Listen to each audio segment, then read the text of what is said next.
BMTC ಬಸ್ನಿಂದ ಶುರುವಾಗಿರೋ ಬೆಲೆ ಏರಿಕೆ ಸಾಲು ಬೆಳೆಯುತ್ತಲೇ ಹೊರಟಿದೆ. ನಿನ್ನೆ ಹಾಲು ಮೊಸರು ಅಂತ ಶಾಕ್ ಕೊಟ್ಟಿದ್ದ ಸರ್ಕಾರ ಇವತ್ತು ಡೀಸೆಲ್ ಬರೆ ಹಾಕಿದೆ. ಇದೇ ಬೆಲೆ ಏರಿಕೆ ಆಕ್ರೋಶಕ್ಕೆ ಕಾರಣವಾಗಿದೆ. ಇದರ ನಡುವೆ ಪಾರ್ಕಿಂಗ್ ಶುಲ್ಕದ ಬಗ್ಗೆ ಪಾಲಿಕೆ ಸ್ಪಷ್ಟನೆ ನೀಡಿದೆ.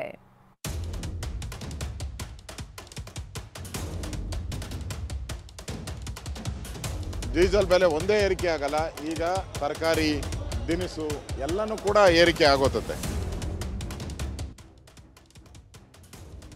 ಹಾಲನ್ನ ದರ ರೈತರಿಗೆ ಸಹಾಯ ಮಾಡಬಾರ್ದಾ?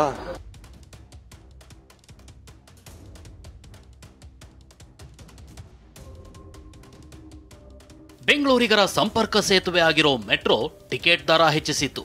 ಬಿಎಂಟಿಸಿ ಕೂಡ ಪ್ರಯಾಣಿಕರಿಗೆ ಬರೆ ಎಳೆದಿತ್ತು.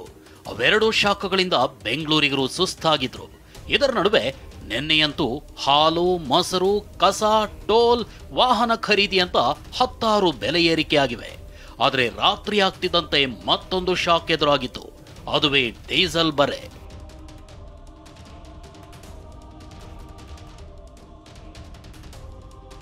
ದಿಢೀರಂತ ಮಧ್ಯರಾತ್ರಿ ಡೀಸೆಲ್ ಬೆಲೆ ಹೆಚ್ಚಳ. ಪ್ರತಿ ಲೀಟರ್ಗೆ 2 ರೂಪಾಯಿ ಏರಿಕೆ. ಜನರ ಆಕ್ರೋಶ. ಹಾಲು 4 ರೂಪಾಯಿ ಏರಿಕೆ, ಮೊಸರು 4 ರೂಪಾಯಿ ಹೆಚ್ಚಳ, ಟೋಲ್ನಲ್ಲಿ 5% ಏರಿಕೆ, ಕಸಕ್ಕೆ 10 ರಿಂದ 300 ರೂಪಾಯಿವರೆಗೂ ಬರೆ. ಹೀಗೆ ಬೆಲೆ ಏರಿಕೆ ಸಾಲುಗಳನ್ನ ಕಂಡು ಬೆಂಗಳೂರಿಗರು ಬಸವಳಿದಿದ್ದಾರೆ. ಇಂದಿನಿಂದ ಬೆಲೆ ಏರಿಕೆ ಪರ್ವ ಅಂತ ಇನ್ನೇನು ಮಲಗಬೇಕು ಅಂತ ಹೊರಟಿದ್ರು. ಆದ್ರೆ ನಿನ್ನೆ ರಾತ್ರಿ ರಾಜ್ಯ ಸರ್ಕಾರ ಮತ್ತೊಂದು ಬರೆ ಎಳೆದಿದೆ. ಪ್ರತಿ ಲೀಟರ್ ಡೀಸೆಲ್ ಬೆಲೆಯನ್ನ 2 ರೂಪಾಯಿ ಏರಿಕೆ ಮಾಡಿದೆ.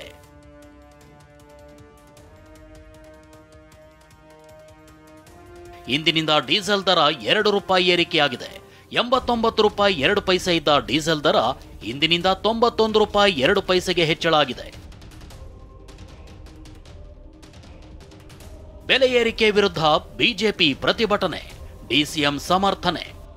ಒಂದರ ಹಿಂದೆ ಒಂದು ಬೆಲೆ ಏರಿಕೆ ಆಗ್ತಿದ್ದಂತೆ ಸಿಡಿದೆದ್ದಿರೋ ಬಿಜೆಪಿ ನಾಯಕರು ಇಂದಿನಿಂದ ಸರ್ಕಾರದ ವಿರುದ್ಧ ಹೋರಾಟ ಆರಂಭಿಸಿದ್ದಾರೆ. ಫ್ರೀಡಂ ಪಾರ್ಕ್ನಲ್ಲಿ ಪ್ರತಿಭಟನೆ ನಡೆಸಿದ ಬಿಜೆಪಿ ನಾಯಕರು ಸರ್ಕಾರದ ವಿರುದ್ಧ ಆಕ್ರೋಶ ಹೊರಹಾಕಿದರು.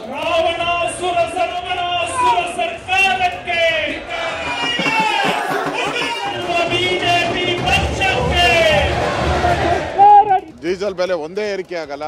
ಈಗ ತರಕಾರಿ ದಿನಸು ಎಲ್ಲನೂ ಕೂಡ ಏರಿಕೆ ಆಗೋತತೆ. ಅಂದರೆ ನಾನು ಬಡ್ಜೆಟಲ್ಲೇ ಭಾಷಣ ಮಾಡಬೇಕಾದ್ರೆ ಹೇಳಿದ್ದೆ ವಿಧಾನಸಭೆಯಲ್ಲಿ, ಇನ್ನು ಮುಂದೆ ಮಾರಿ ಹಬ್ಬ ಕಾದಿದೆ ಅಂತ. ಈಗ ಮಾರಿ ಹಬ್ಬವನ್ನು ಒಂದೊಂದೇ ರಾಜ್ಯದ ಜನಗಳ ಮೇಲೆ ಏರ್ತಾ ಇದ್ದಾರೆ. ಈ ಸರ್ಕಾರ ದುರುಳರ ಸರ್ಕಾರ, ಮೋಸ. ಬಿಜೆಪಿ ನಾಯಕರ ಇದೇ ಹೋರಾಟಕ್ಕೆ ಡಿಸಿಎಂ ಡಿಕೆಶಿ ತಿರುಗೇಟು ಕೊಟ್ಟಿದ್ದಾರೆ. ರೈತರು ಬದುಕಬೇಕು, ಅದಕ್ಕೆ ಹಾಲಿನ ದರ ಏರಿಸಿದ್ದೀವಿ ಅಂದಿದ್ದಾರೆ. ಹಾಲನ್ನ ದರ ರೈತರಿಗೆ ಸಹಾಯ ಮಾಡಬಾರ್ದಾ? ಇವ್ರು ಬೂಸ, ಪೆಟ್ರೋಲು, ಡೀಸೆಲ್ ಬೆಲೆ ಎಲ್ಲ ಕಡಿಮೆ ಮಾಡಲಿ, ಅವರೆಲ್ಲ ಅವ್ರಿಗೆಲ್ಲ ಅನುಕೂಲ ಮಾಡಲಿ ಅಂತೇಳಿ. ಸೊ ರೈತರು ವಿರೋಧಿ ಬಿಜೆಪಿ ಅನ್ನೋದಕ್ಕೆ ಇದೇ ಸಾಕ್ಷಿ. ದುಡ್ಡು ಕೊಡಲಿಲ್ಲ ಅನ್ನೋ, ಸಂಬಳ ಕೊಡಲಿಲ್ಲ ಅನ್ನೋ, ಸಂಬಳ ಕೊಡಲಿಲ್ಲ ಅಂತ ಹೇಳ್ತೀರಿ. ಅದಕ್ಕೆಲ್ಲ ನಾವು ಶೇಖರಣೆ ಸ್ಥಳೀಯ ಸಂಸ್ಥೆಗಳು ನಡಿಬೇಕಲ್ಲ. ಮನೆ ಬಳಿ ಪಾರ್ಕಿಂಗ್ಗೂ ಶುಲ್ಕ, ಬಿಬಿಎಂಪಿ ಸ್ಪಷ್ಟನೆ.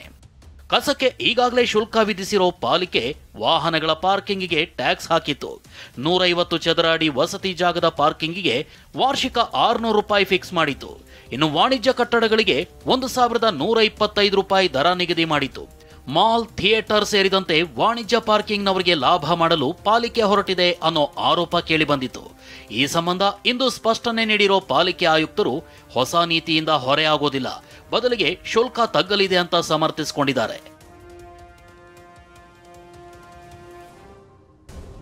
2024-25ನೇ ಇಸ್ವಿಯಲ್ಲಿ ನಾವು ಸರಿಸುಮಾರು 225 ಕೋಟಿ ರೂಪಾಯಿಯನ್ನು ಸಂಗ್ರಹಣೆ ಮಾಡಿದ್ದೇವೆ ಈ ಪಾರ್ಕಿಂಗ್ ಫೀಸಿಂದ. ಈ ಚೇಂಜಸ್ ಮಾಡಿದ ಮೇಲೆ, ಯಾಕಂದರೆ ನಾವು ಈಗ ಲೆಕ್ಕ ಮಾಡಿಕೊಂಡು ಫ್ಲ್ಯಾಟ್ ಆಗಿದೆ 2 ಮತ್ತು 3, ನಮಗೆ ಈ ವರ್ಷ 171 ಕೋಟಿ ಮಾತ್ರ ಬರಲಿಕ್ಕಿದೆ. ಸಾಲು ಬೆಲೆ ಏರಿಕೆಯಿಂದ ಜನ ರೋಸಿ ಹೋಗಿದ್ದಾರೆ. ಇದರ ನಡುವೆ ಏರಿಕೆಯಾಗಿರೋ ಡೀಸೆಲ್ ಬೆಲೆ ಇನ್ನೂ ಹಲವು ವಸ್ತುಗಳ ಬೆಲೆ ಏರಿಕೆಗೆ ಪರೋಕ್ಷವಾಗಿ ಕಾರಣವಾಗಲಿದೆ. ಶಾಂತಮೂರ್ತಿ, ಟಿವಿ9 ಬೆಂಗಳೂರು.